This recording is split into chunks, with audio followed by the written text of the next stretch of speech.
Hi friends, வணக்கம். உங்களில் ஒருத்தியாக பாரதி வரதராஜன். ரொம்ப ஒரு அற்புதமான புத்தகம். 28 நாள் நம்மளோட லைஃப் வந்துட்டு எந்த அளவுக்கு சேஞ்சஸ் இருக்கும், அந்த ஒரு பாசிட்டிவோட கிராட்டிடியூட் ஃபீலிங்கோடு எப்படி இருக்கும் அப்படின்றத பற்றின ஒரு புத்தகம். த மேஜிக் ரோண்டா அபயர்ணம் வந்து எழுதினது. மாயாஜாலம் சொல்லிட்டு தமிழில் வருது.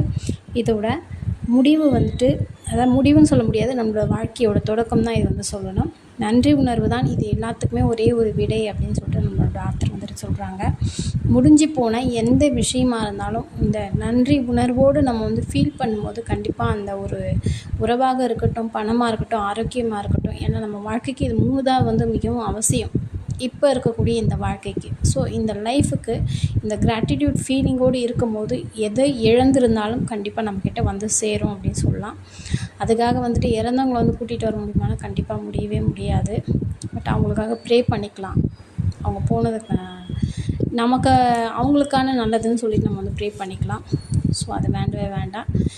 ஏன்னா எப்பவுமே மனசு வந்துட்டு எது நடக்காததை எப்பவுமே யோசிப்போம். ஸோ அது வேண்டவே வேண்டாம். நமக்கு நடக்கக்கூடியது அதாவது பாசிட்டிவாகவும் இருக்கணும், அடுத்தவங்களுக்கும் நல்லதாக இருக்கணும், நமக்கும் நல்லதாக இருக்கணும். எப்போவுமே அதுதான் வந்து கரெக்டு. ஏன்னா இந்த யூனிவர்ஸ் வந்துட்டு எப்பவுமே ஒத்தவற்றை ஈர்க்கும்னு சொல்லிட்டு சொல்லுவாங்க. அதுதான் இது எல்லாத்துக்குமே. நாம் எப்போவுமே பாசிட்டிவாகவும் அந்த கிராட்டிடியூட் ஃபீலிங்கோடும் எப்போவுமே நம்ம வந்துட்டு இருக்கும்போது கண்டிப்பாக நமக்கானது எல்லாமே நடக்கும் அப்படின்னு சொல்லிட்டு நம்மளோட ஆத்தர் வந்துட்டு சொல்கிறாங்க. இந்த நன்றி உணர்வு, அந்த உணர்வு எந்த அளவுக்கு நம்மக்கிட்ட அதிகமாக இருக்குதோ அது எல்லாமே நம்மக்கிட்ட வந்து சேரும். இதெல்லாம் நம்மக்கிட்ட இல்லை நம்ம நினைக்கிறோமோ கண்டிப்பாக அதுக்கிட்ட அந்த உணர்வு இல்லைன்னு தான் நமக்கு இது தெரிஞ்சுக்கணும் நம்ம. ஸோ அந்த ஃபீலிங்ஸை நம்ம அதிகமாக வளர்த்துக்கலாம். நமக்குள்ளே வந்துட்டு அந்த கிராட்டிடியூட் ஃபீல் வந்துட்டு எப்போவுமே இருக்கிற மாதிரி நம்ம வந்து பார்த்துக்கலாம். எதுவானா இருக்கட்டும், இந்த ஃபீல் வந்து நமக்குள்ளே எப்போவுமே வந்துருக்கணும்.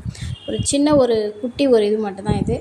ஜஸ்ட்டு வந்து நான் பார்த்தது தான் இது. ஒரு குட்டி குழந்தைகிட்ட வந்துட்டு பார்த்திங்கன்னா, நம்மளோட அந்த லெமன் இருக்குது பார்த்திங்களா, அது வந்து டேஸ்ட் பண்ண சொல்லி கொடுக்குறாங்க.